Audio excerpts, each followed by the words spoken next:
Assalamualaikum warahmatullahi wabarakatuh. Hari ini saya akan membentangkan satu projek STEM yang telah saya jalankan, iaitu pertandingan roket payung terjun mini.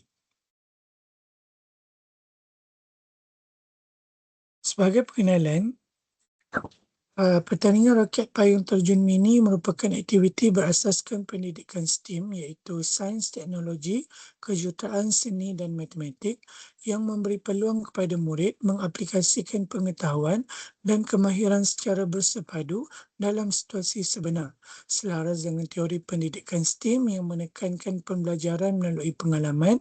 Murid perlu mereka bentuk, membina, menguji dan menambah baik roket mini yang dilengkapi dengan payung terjun menggunakan proses reka bentuk kejuruteraan ataupun engineering design proses. Pertandingan ini dijalankan bagi mencapai beberapa objektif utama. Yang pertama, memberikan pendedahan kepada murid tentang konsep asas STEM melalui aktiviti pembelajaran yang praktikal dan menyeronokkan. Yang kedua, meningkatkan minat murid terhadap sains, teknologi, kejuruteraan dan juga matematik.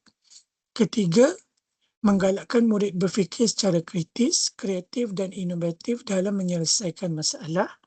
Keempat, pertandingan ini juga bertujuan untuk memupuk kemahiran kerjasama dan komunikasi melalui aktiviti berkumpulan. Akhir sekali, ia menggalakkan pembelajaran berasaskan projek yang lebih bermakna dan berpusatkan murid. Aktiviti ini mengintegrasikan kelima-lima elemen STEM secara menyeluruh.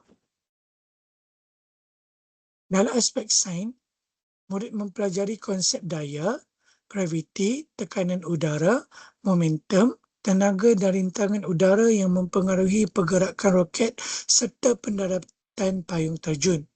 Dari aspek teknologi pula, murid menggunakan pelbagai bahan dan alatan yang sesuai untuk menghasilkan roket dan sistem payung terjun yang berfungsi dengan baik. Dalam aspek kejuruteraan, murid melalui proses mereka bentuk, membina, menguji dan menambah baik prototipe roket untuk mendapatkan prestasi yang terbaik. Elemen seni pula diterapkan melalui kreativiti dalam menghasilkan reka bentuk roket yang menarik, kemas dan mempunyai identiti tersendiri. Manakala dalam aspek matematik, murid melakukan pengukuran, pengiraan dan analisis data seperti saiz roket, diameter payung terjun, masa penerbangan dan ketepatan pendaratan.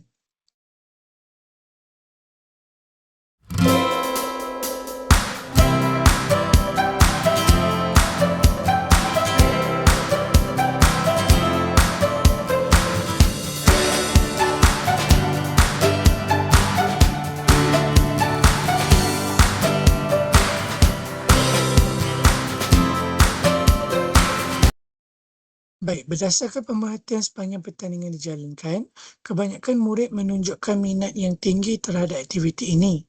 Mereka terlibat secara aktif dalam perbincangan secara berkumpulan, mencuba idea-idea baharu serta membuat penambahbaikan terhadap reka bentuk roket masing-masing.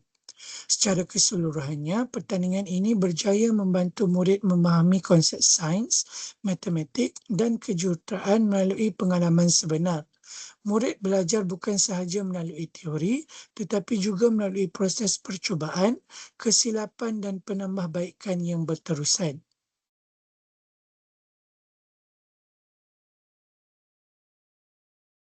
Beberapa penempuan penting juga telah diperolehi daripada pertandingan ini. Pertama, roket yang mempunyai sirip yang seimbang didapati lebih stabil semasa dilancarkan. Kedua, payung terjun yang terlalu kecil menyebabkan roket jatuh dengan lebih cepat kerana kurang rintangan udara. Ketiga, payung terjun yang terlalu besar pula boleh menyebabkan ketidakstabilan semasa pendaratan. Selain itu, penggunaan bahan yang ringan membantu meningkatkan prestasi penerbangan roket, menghasilkan roket yang berfungsi dengan lebih berkesan. Okey, terdapat beberapa kekuatan utama dalam pelaksanaan program ini. Pertama, aktiviti yang dijalankan bersifat praktikal, interaktif dan menyeronokkan sekaligus meningkatkan pelibatan murid dalam pembelajaran. Kedua, murid berpeluang mengaplikasikan konsep STEAM secara langsung melalui aktiviti mereka bentuk, membina, menguji dan menambah baik roket secara hands-on. Ketiga, program ini berjaya menggalakkan pemikiran kreatif dan inovatif apabila murid diberi kebebasan untuk meneroka idea serta menghasilkan penyelesaian yang unik. Selain itu, program ini turut memupuk kemahiran abad ke-21 seperti komunikasi, kolaborasi, pemikiran kritis, penyelesaian masalah dan keyakinan diri. Walau bagaimanapun, program ini berjaya mencapai objektif yang ditetapkan, terdapat beberapa kelemahan yang dikenal pasti. Antaranya adalah setengah kumpulan menghadapi kesukaran untuk memastikan payung terjun terbuka dengan sempurna selepas pelancaran. Selain itu, terdapat juga roket yang kurang stabil akibat reka bentuk sirip yang tidak seimbang. Masa yang diperuntukkan juga agak terhad menyebabkan peserta kurang peluang untuk melakukan ujian dan penambahbaikan secara berulang. Jadi sebagai cadangan penambahbaikan, bagi meningkatkan keberkesanan program pada masa hadapan, pertama, dicadangkan agar tempoh yang diberikan lebih panjang kepada peserta untuk mereka bentuk, menguji dan menambah baik roket. Kedua, menyediakan sesi demonstrasi ringkas sebelum pertandingan supaya peserta lebih memahami konsep asas pembinaan roket dan payung terjun. Ketiga, menyediakan contoh reka bentuk asas sebagai panduan kepada peserta. Selain itu, kriteria penilaian boleh diperluaskan dengan mengambil kira aspek inovatif, penggunaan bahan kitas semula dan keselamatan reka bentuk. Akhir sekali, peserta boleh digalakkan untuk mendokumentasikan proses pembinaan dalam bentuk laporan atau jurnal bagi meningkatkan refleksi pembelajaran. Sebagai kesimpulannya, pertandingan roket payung terjun yang dihasilkan ini merupakan satu aktiviti STEAM yang berjaya menggabungkan elemen sains, teknologi, kejuruteraan, seni dan matematik dalam satu pengalaman pembelajaran yang menyeronokkan dan bermakna. Aktiviti ini bukan sahaja membantu murid memahami konsep akademik secara lebih mendalam, malah turut membangunkan kemahiran abad ke-21 seperti komunikasi kolaborasi, kreativiti dan penyelesaian masalah.